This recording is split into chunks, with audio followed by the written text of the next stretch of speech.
today we are going to discuss, and this is a new topic for today. This is more on validity, and I have named it as truly inconvenient because when we will be moving on this questions or on this slides, so you will find that it is a very inconvenient thing for all of us. Inconvenient in the sense because this is not something which is coming very natural to us, है ना. हमें लगेगा नहीं कि ये बहुत natural है, हमें लगेगा कि ये बहुत ही अननेचुरल बातें कर रहा है. बट मैं अगर आपको इस क्लास का ऑब्जेक्टिव बताऊं तो it is even more drastic and dramatic. The first thing is that my objective today is to confuse you. अभी कंफ्यूज मैं क्यों करना चाहता हूं आपको? मैं इसलिए कंफ्यूज करना चाहता हूं so that you ask questions. क्यों? क्योंकि जब तक वो दिमाग में क्वेश्चन नहीं आएगा ना, तब तक वो क्लैरिटी नहीं आएगी. अगर आपके दिमाग में इन बातों को लेके क्वेश्चन नहीं आता है तो फिर आप कभी भी इसको बहुत क्लियरली नहीं समझ पाओगे. तो जब मैं कंफ्यूज करूंगा आपको तो आप समझ पाओगे कि yes, this is not something right, this is not something which is acceptable, और this is not something which goes with normal understanding और रीजनिंग. तो जब आप इस चीज को समझेंगे तो उसके बाद आपको लगेगा कि यस, क्यों ऐसा हो रहा है. फिर यू कैन आस्क योरसेल्फ. मतलब ऐसा नहीं कि यू हैव टू मेक और ask a question to me, you have to ask yourself as well. और उसके बाद when you will find the way or find the road, then you will see that yes, clarity has come that why something is going to be valid or something is not going to be valid. तो यही idea है, यही reason है, इसके कारण से we have made another class for you guys on more on validity. Start करूं class का with a small recap. मैंने आपको बताया था वैलिडिटी की एक बहुत ही सिंपल डेफिनेशन ऑफ वैलिडिटी क्या थी? If the premises are true, then it is impossible for the conclusion to be false. In other words, अगर हम बात करें तो it is like if the premises are true, then the conclusion has to be true as well.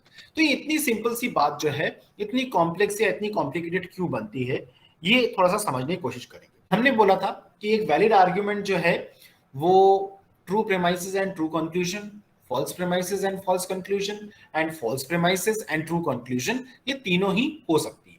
तो आपने बोला था कि सर एग्जांपल्स बताइए, तो आज हम एग्जांपल्स दे देंगे, उसमें कोई डाउट नहीं है, कोई प्रॉब्लम नहीं है. सबसे पहले true premises and true conclusion वाले एक आर्गुमेंट देखते हैं जो कि वैलिड है.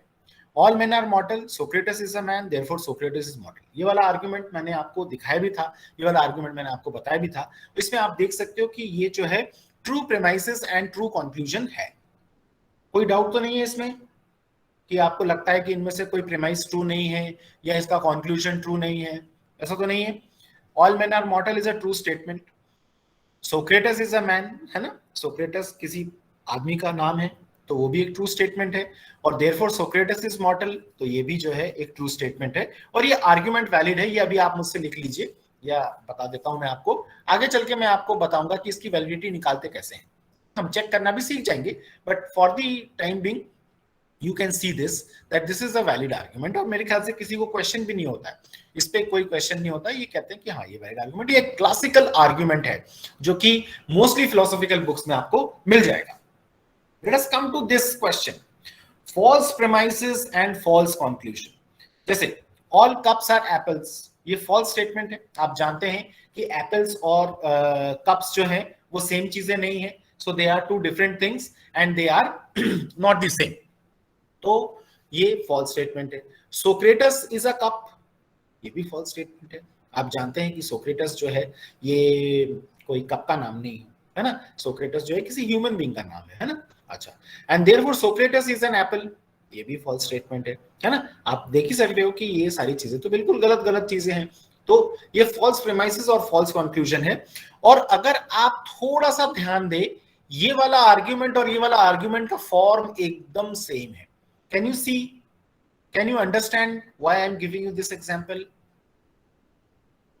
कोई मुझे बोलेगा कि अब मुझे समझ में आ रहा है कि true premises and true conclusion और false premises and false conclusion, ये दोनों ही आर्ग्यूमेंट एग्जैक्टली सेम है. यहाँ पे कप्स जहां पे है यहाँ पे मैन है, यहाँ मॉर्टल जहां पे है यहाँ पे जो है एप्पल्स है. सोक्रेटस को हमने सेम रखा है. और इसी तर्ज पे मैं अगर इस पे आ जाऊं, false premises and true conclusion, तो you can see the false premises. all apples are men, false है ना, apples और men सेम नहीं है. Socrates is an apple, ये भी false है.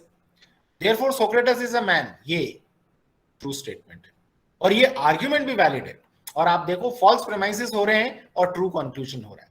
Can you see now the three arguments, they are exactly the same. क्या है इसका same?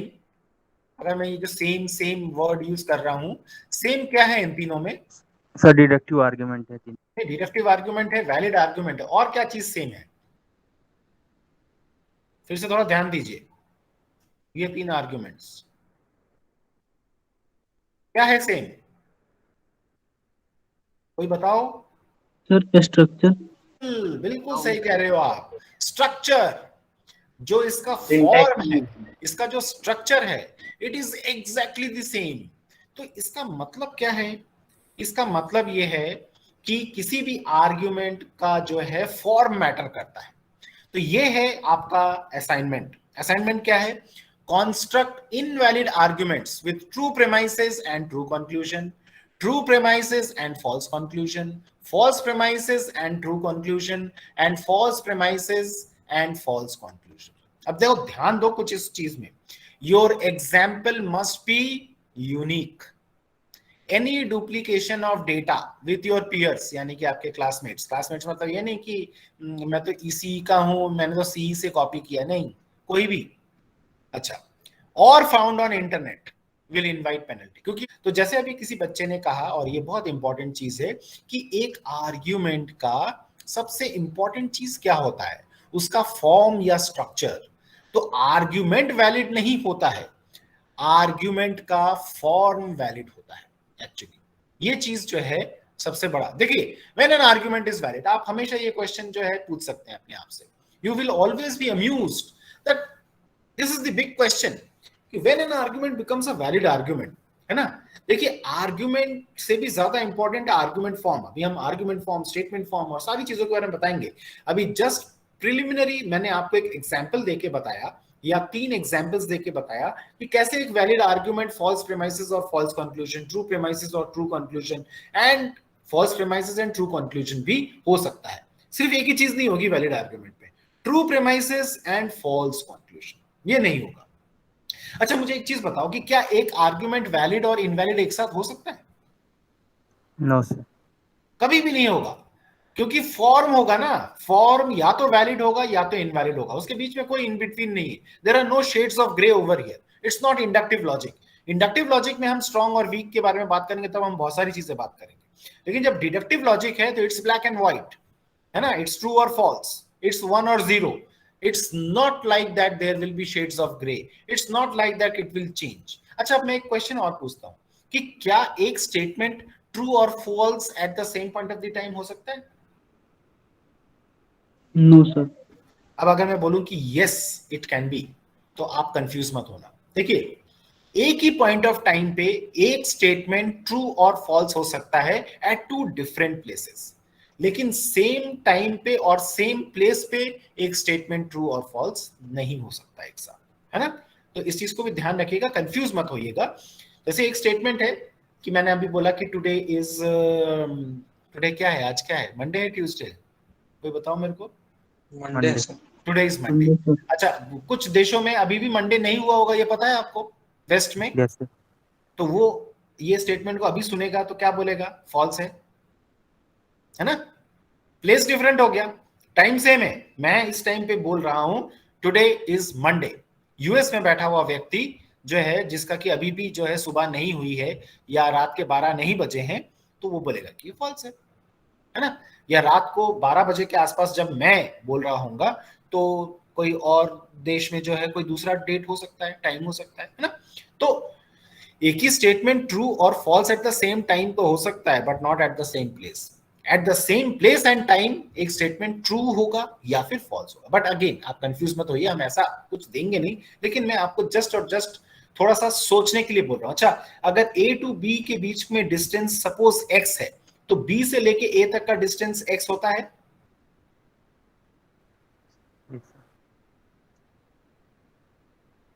Can you tell me the truth? कोई मुझे बताएगा? No sir. क्यों नहीं होता है? नहीं सर, डिस्प्लेसमेंट फिक्स होता है। डिस्प्लेसमेंट क्या होता है? डिस्प्लेसमेंट फिक्स होता है सर, डिस्टेंस में। डिस्प्लेसमेंट फिक्स होता है, डिस्टेंस नहीं। वेरी गुड, आप लोग स्केलर, वेक्टर और सारी चीजें जानते हैं। कॉमन सेंसिकली लोगों को लगता है कि ए से बी का डिस्टेंस अगर x है तो बी से ए का डिस्टेंस भी x होना चाहिए, बट एक्चुअली अगर आप रूट्स देखें तो रूट्स कभी कभार अलग फॉलो होते हैं, या इनफैक्ट जहां सिंगल लाइन नहीं होती है वहां पे भी जो है रूट्स अलग अलग फॉलो होते हैं। और अगर a से b का डिस्टेंस x है और b से c का डिस्टेंस अगर y है तो a से लेके c का डिस्टेंस कितना होना चाहिए? x plus Y. x plus Y होना चाहिए। और अगर x a से लेके b का डिस्टेंस अगर x है और b से लेके c का डिस्टेंस अगर y है, और अगर मैं आपको बताऊं कि a जो है ये इन बिटवीन b और c रहता है, तो भी आप x प्लस वाई बोलोगे? No sir. नहीं No, बोलोगे sir. ना? हाँ, तो कुछ थोड़ा सा कॉमन सेंसिकल और कुछ और भी चीजों को जो है ध्यान में रखिएगा, तब आप लॉजिक ज्यादा अच्छे से कर पाओगे, है ना? कि भाई सपोज एक शहर है जो कि बीच में है, ठीक है ना, वहां से एक शहर का डिस्टेंस x है, और जिस शहर तक पहुंच गए वहां से दूसरे शहर का डिस्टेंस जो कि उसके दूसरे साइड पड़ता है वो बहुत ज्यादा है, तो वो है, तो आपको लगेगा कि वो बीच वाले शहर से अगर हमें तीसरे शहर तक जाना पड़ता है तो बहुत दूर तक जाना पड़ेगा, बट एक्चुअली नहीं है, वो आपके लेफ्ट हैंड साइड में, दूसरा राइट हैंड साइड में, बस इतनी सी बात है। तो ऐसी बहुत सारी चीजें भी जो है होती हैं, और लॉजिकली आपको थोड़ा सा ध्यान रखना पड़ेगा कि आप कभी भी सोच रहे हैं तो थोड़ा सा वेक्टर, थोड़ा सा स्केलर, थोड़ा सा टाइम, थोड़ा सा डिस्टेंस, ये सारी चीजें करते हैं। तो ये इंडक्टिव के पार्ट्स होते हैं। Deductive logic on the other hand form और स्ट्रक्चर के बारे में बात करता है, और इसीलिए मैं आपको बता रहा हूं कि आंसर क्या है, आर्ग्यूमेंट फॉर्म इज वैलिड। अगर कोई रोबस्ट स्ट्रक्चर है ना आपके पास, तो फिर वो वैलिड है या इनवैलिड है ये आप देख सकते हो। तो हम जब आर्गुमेंट की वैलिडिटी के बारे में बात करते हैं तो एक्चुअली उसके फॉर्म के बारे में बात करते हैं। हमें मतलब नहीं होता उसके प्रेमाइसेस ट्रू है या फॉल्स है, हम ये बोलते हैं कि अगर प्रेमाइसेस ट्रू हुए तो, if you have seen the statement na, if the premises are true then the conclusion cannot be false, ये है argument. if the premises are true the conclusion has to be true, the conclusion necessarily have to be true। तो जब ये concept आपके दिमाग में आएगा तो फिर you will get the idea of validity, कि वैलिडिटी एक्चुअली किसी आर्ग्यूमेंट के में दिए गए जो मैटर है उस पर डिपेंड नहीं करेगा, उसके स्ट्रक्चर पे डिपेंड करेगा, उसके फॉर्म पे डिपेंड करेगा। And this is going to be the most important thing for you people to remember, that the validity और invalidity of an argument concerned is actually its form. उसका form कैसा है, उसका form valid है या उसका form invalid है। तो जब हम डिडक्टिव लॉजिक के अंडरस्टैंडिंग में बात करते हैं तो हम फॉर्म के बारे में बात करते हैं और हम वैलिडिटी और इनवैलिडिटी के बारे में बात करते हैं।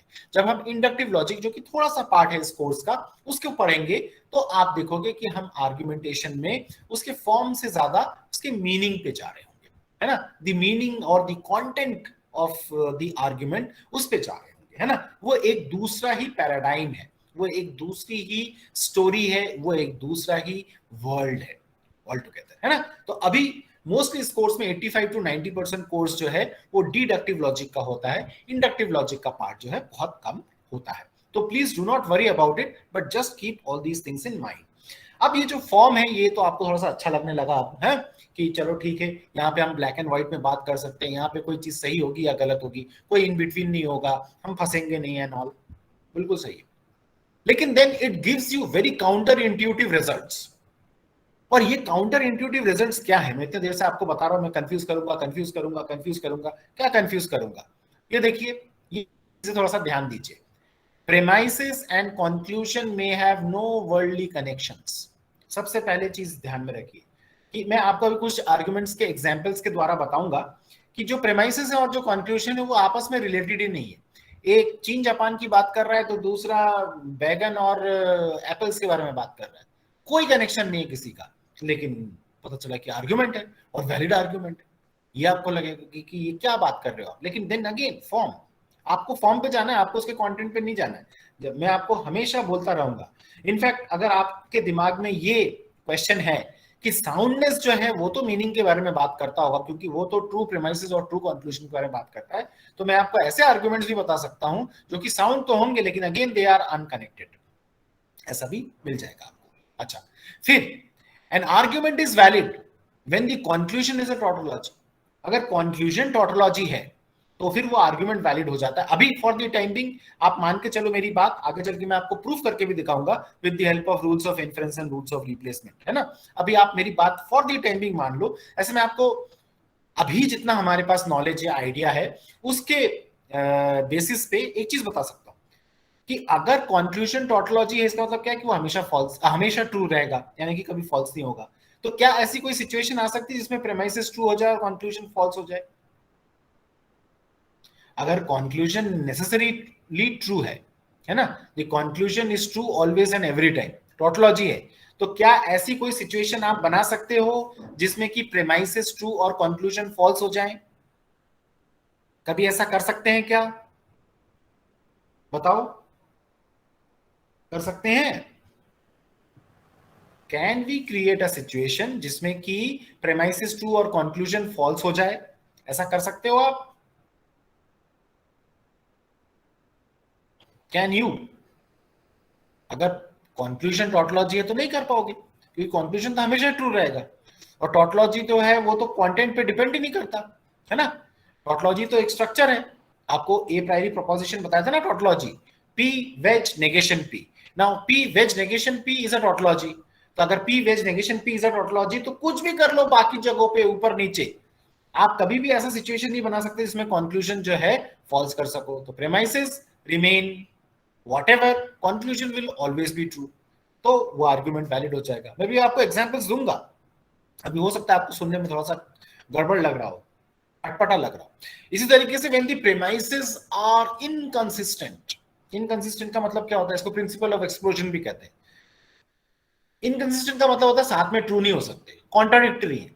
जैसे एक जगह पे पी आ रहा है, दूसरी जगह पे नेगेशन ऑफ पी आ रहा है, एक जगह पे क्यू आ रहा है, दूसरी जगह पे नेगेशन ऑफ क्यू आ रहा है। ऐसे केस में अगर प्रेमाइसिस इनकंसिस्टेंट है कि वो आपस में एक साथ ट्रू हो ही नहीं सकते, तो आर्ग्यूमेंट जो है वो deem to be valid, automatically valid हो जाता है। Now how it is possible that it became automatically valid? But it becomes automatically valid क्यों? क्योंकि again you cannot create a situation जहां पे कि premises को true और conclusion को false बना सको।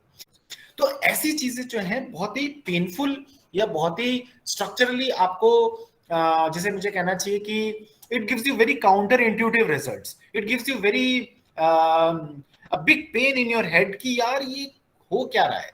बट हो ये रहा है कि it is the structure. Logic is a very good framework definitely, और हम इस कोर्स में डिडक्टिव लॉजिक ही पढ़ेंगे, but then you may have some inconvenient problems, जैसे कि ये premises and conclusion may have no worldly connection। देखिए ये आर्ग्यूमेंट वैलिड है। if the grass is green then the grass is green, therefore it is raining or it is not raining। पता है आपको? अभी आप लिख लो, स्क्रीनशॉट ले लो, या ये वाला वीडियो मैं आपको डाल दूंगा, ये वाले सारे आर्ग्यूमेंट्स प्रूव करके दिखाऊंगा मैं आपको। when we will be proving, हम जब प्रूव करेंगे, और मैं प्रूव करके नहीं बताऊंगा, डिडक्टिव लॉजिक प्रूव करके बताएगा, और आप ऐसे चुटकियों में इनके प्रूफ्स बनाओगे। लेकिन दुख की बात या कंफ्यूजिंग बात यह हो सकती है कि ये आर्ग्यूमेंट वैलिड कैसे है? वैलिड है, आप देख लो इसको। If the grass is green then the grass is green, therefore it is raining or it is not. It's a valid argument, pure valid argument, कोई शक ही नहीं उसमें। कैसे हो रहा है, क्यों हो रहा है, थोड़ा सा और टाइम लगेगा, फिर हम इसके बारे में भी बताएंगे। अभी फॉर द टाइमिंग जस्ट दिमाग में रखो। Next, when the conclusion is a tautology, तब भी आर्ग्यूमेंट वैलिड होता है। जैसे all apples are oranges, होता है क्या? नहीं, बिल्कुल, एप्पल्स और ऑरेंजेस दो अलग अलग क्लास के लोग हैं, therefore either it is raining or it is not raining। इसमें conclusion tautology आप देख लो, premises false है ना, तो फिर भी ये आर्ग्यूमेंट भी वैलिड है। ये देखो, when the premises are inconsistent premises कैसा? it is raining और दूसरा it is not raining, है ना। तो ये दोनों स्टेटमेंट जो है इनकंसिस्टेंट है, आप जानते ही हैं, ये दोनों एक साथ ट्रू नहीं हो सकते, they are contradictory in fact. तो therefore Jammu is the capital of India, अब ये फॉल्स स्टेटमेंट है, बट क्योंकि प्रेमाइसेस इनकंसिस्टेंट है, therefore this argument becomes valid. ये एग्जांपल इसका भी बन सकता है, जब ऐसे, तो आप उसको वैसे मत लो, अभी अभी और कंफ्यूज हो जाओगे। मैं आपको नहीं चाहता और कंफ्यूज करना, बट मैं आपको ये बता रहा हूं कि ये आर्ग्यूमेंट भी वैलिड है। It is raining, it is not raining, therefore Jammu is the capital of India. या तीसरे वाले में कुछ भी लिख दो, Ranchi is the capital of India, Bhopal is the capital of India, Massachusetts is the capital of India, अरे Massachusetts is the capital of Mars, कुछ भी लिखो, ठीक है, सब कुछ वैलिड हो जाएगा। तो बात पता है क्या है, स्ट्रक्चर है, स्ट्रक्चर का रोबस्टनेस है, स्ट्रक्चर का स्ट्रेंथ है, स्ट्रक्चर एक फॉर्मल नोशन है, डिडक्टिव लॉजिक एक फॉर्मल नोशन है। It has its advantages but then it also gives you very counter intuitive results, जो कि आपको इनिशियली सुन के बहुत कंफ्यूजिंग लगता है, लेकिन धीरे धीरे जब हम इस कोर्स को करने लगते हैं और इसकी जिसे कहना चाहिए निटी-ग्रिटीज को, इसकी कॉम्प्लेक्सिटीज को समझने लगते हैं, then you will see that okay, validity is a very very formal notion, there is nothing big about validity. Sir आप इसको बताइए वैलिड आर्गुमेंट कैसे है? कौन सा, ये वाला? हाँ सर, Yes, sir. कंफ्यूजन बहुत हो रहा है। ये वाला वैलिड आर्गुमेंट इसलिए है क्योंकि प्रेमाइसेस कभी ट्रू ही नहीं होंगे एक साथ। जब प्रेमाइसेस ट्रू ही नहीं होंगे तो कभी ऐसा कोई केस नहीं आएगा जिसमें कि प्रेमाइसेस को ट्रू और कंक्लूजन को फॉल्स बना सको। सुनने में थोड़ा अटपटा लग रहा है कि नहीं लग रहा है? पूरा ही लग रहा है सर। नहीं लग रहा है? सर बिल्कुल पूरा ही लग रहा है। कंफ्यूज। क्या नहीं लग रहा है? मैं सर टेबल के हिसाब से देखें तो सर प्रीमाइसेस ट्रू हैं, कंक्लूजन फॉल्स है, तो इनवैलिड होना चाहिए। प्रेमाइसेस ट्रू नहीं है ना, देखो पहला वाला प्रेमाइस ट्रू है तो दूसरा वाला फॉल्स हो जाएगा, और अगर पहला वाला फॉल्स है तो दूसरा वाला ट्रू हो जाएगा। प्रेमाइसेस कहाँ ट्रू है? प्रेमाइसेस इनकंसिस्टेंट कंक्लूजन है। भी फॉल्स है। कंक्लूजन तो फॉल्स ही है ना सर। हाँ तो कंक्लूजन तो फॉल्स ही कंक्लूजन है, फॉल्स क्या है है? सर, तो इनवैलिड हो जा रहा है फिर। इनवैलिड नहीं हो रहा है ना, प्रेमाइसेस दोनों ट्रू होने पड़ेंगे। अच्छा एक प्रेमाइस को तुम ट्रू ले रहे हो, ये Inconsistent है। देखो, इट इज रेनिंग को अगर ट्रू लोगे तो it is not raining false होगा, तो प्रेमाइसेस ट्रू कैसे हुए दोनों? नहीं हुआ ना। यस पहले ये बताओ कि कंफ्यूजन हो रहा है? Yes sir. मतलब अभी नहीं सर बहुत ज्यादा हो रहा है बहुत confusion। ज्यादा यस हो रहा सर, है ना? बहुत ज्यादा कंफ्यूजन हो रहा है। बहुत ज्यादा। Thank you so much. Lecture This is दोबारा the देखो। objective of the class. Objective of the class यही है कि मैं आपको कंफ्यूज कर सकूं। आप क्वेश्चन पूछो, आप क्वेश्चन मुझसे पूछो, आप क्वेश्चन अपने आप से पूछो। देखिए बात यही है, और मैं आपको अगर थोड़ा सा स्ट्रक्चरली बताने की कोशिश करूं तो premises implying conclusion is a tautology, ये है वैलिडिटी का मंत्र। वैलिडिटी का मंत्र और कुछ भी नहीं है, ठीक है। अगर आप सारे प्रेमाइसेस को एंड फंक्शन के साथ जोड़ोगे, अभी हम ट्रुथ टेबल पे आएंगे ना, तो उसके बाद मैं आपको बताता हूं कोई भी आर्गुमेंट वैलिड या इनवैलिड कैसे है, उसके स्ट्रक्चर पे जाना पड़ेगा, फिर उसके स्ट्रक्चर को लेना पड़ेगा, उसके बाद उसके सारे प्रेमाइसेस को एंड फंक्शन में जोड़ो, और उसके बाद उसमें एक इंप्लीकेशन लगाओ, और उसके बाद लिखो कंक्लूजन, फिर उसका ट्रुथ टेबल पूरा बनाओ। या फिर ट्रुथ टेबल बनाने में कभी कभार बहुत लंबा हो जाता है, क्योंकि अगर सपोज 6 वेरिएबल्स हैं तो ट्रुथ टेबल कितने लाइनों का बनेगा? सर 2 की पावर 6, 2 की पावर 6 कितना होता है? 2 की पावर 6 64 है ना। तो बहुत बड़ा ट्रुथ टेबल बनेगा, उसमें गलती करने के बहुत चांसेस हैं। जब हम रूल्स ऑफ इन्फ्रेंस और रूल्स ऑफ रिप्लेसमेंट बनाएंगे तो वो 6 वेरिएबल 8 वेरिएबल वाले 6 स्टेप 7 स्टेप में क्वेश्चन सॉल्व हो जाएंगे, और क्वेश्चन स्टेप सॉल्व करने के बाद आप देखोगे कि अरे हाँ यार ये तो बात सही है, आर्ग्यूमेंट तो वैलिड है। अरे आर्ग्यूमेंट वैलिड है मतलब सिर्फ और सिर्फ उसका स्ट्रक्चर वैलिड है, आपको और कोई टेंशन ही नहीं लेनी है किसी चीज का। सिर्फ और सिर्फ वैलिडिटी एक ही चीज बताता है कि उस स्ट्रक्चर में ये पॉसिबिलिटी है ही नहीं। Now try to understand even a new thing. मैं आपको 2-3 स्टेटमेंट्स और दूंगा, आप चाहें तो लिख भी लीजिए, हालांकि आगे चल के हम उनको बोलेंगे भी और प्रूव भी करेंगे। When it is impossible for the premises to be true and conclusion false, ये भी एक है। तो इम्पॉसिबल है प्रेमाइसेस को ट्रू होना। जब ये वाले में, इस वाले केस में प्रेमाइसेस को एक साथ ट्रू होना इम्पॉसिबल है, और इस वाले केस में कंक्लूजन का फॉल्स होना impossible. It is raining or it is not raining, ये हमेशा ट्रू रहेगा क्योंकि ये टोटोलॉजी है ना। पी और नॉट पी, पी और नॉट पी का अगर आप ट्रुथ टेबल बना के देखें तो आपको टीटी मिलेगा आंसर, क्योंकि टीएफ में भी टी मिलेगा, एफटी में भी टी मिलेगा, तो आप देखोगे कि टीटी मिलेगा। तो जब टीटी मिलेगा या 1-1 मिलेगा तो उसका मतलब क्या है कि वो टोटोलॉजी है। टोटोलॉजी है तो उसका मतलब क्या है कि कभी फॉल्स नहीं हो सकता। तो वैलिडिटी का एक और डेफिनेशन क्या बता रहा हूं, it is impossible for the premises to be true and conclusion to be false.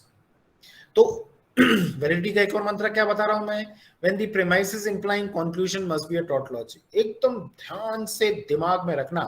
मैं आपको एक और आर्गुमेंट का या वैलिड आर्गुमेंट का डेफिनेशन बता सकता हूं, वो भी मैं आगे चल के बताऊंगा। बहुत ज्यादा कंफ्यूज नहीं करना चाहता, लेकिन कंफ्यूज थोड़ा सा होते हैं इनिशियली। कोई भी लॉजिकल चीज जब पढ़ते हैं हम तो इनिशियली क्योंकि नेचुरल नहीं होता तो इसलिए थोड़ा सा कंफ्यूजन होता है। एक और अंडरस्टैंडिंग है, when there exists no substitution instance which can make the premises true and the conclusion false, because everything is a substitution instance. Substitution instance का मतलब क्या है, वही ट्रुथ टेबल की एंट्रीज जिसमें ऐसा पॉसिबल ही नहीं है कि कभी पूरी लाइनें ट्रू बन जाए प्रेमाइसिस वाली लेकिन कंक्लूजन वाली लाइन में फॉल्स आ रहा हो, ऐसा हो ही नहीं पा रहा है।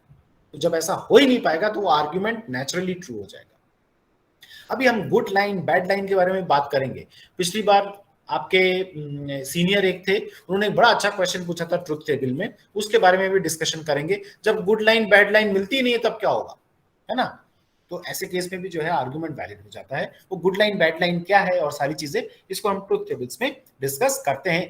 घबराओ मत, लेकिन ये सब चीजें थोड़ा सा दिमाग में रखो, क्योंकि जब तक सवाल नहीं पूछोगे ना अपने आप से, दूसरे से, किताब से, इंटरनेट पे ढूंढोगे, तब तक आप सीखोगे नहीं, क्लैरिटी नहीं आएगी।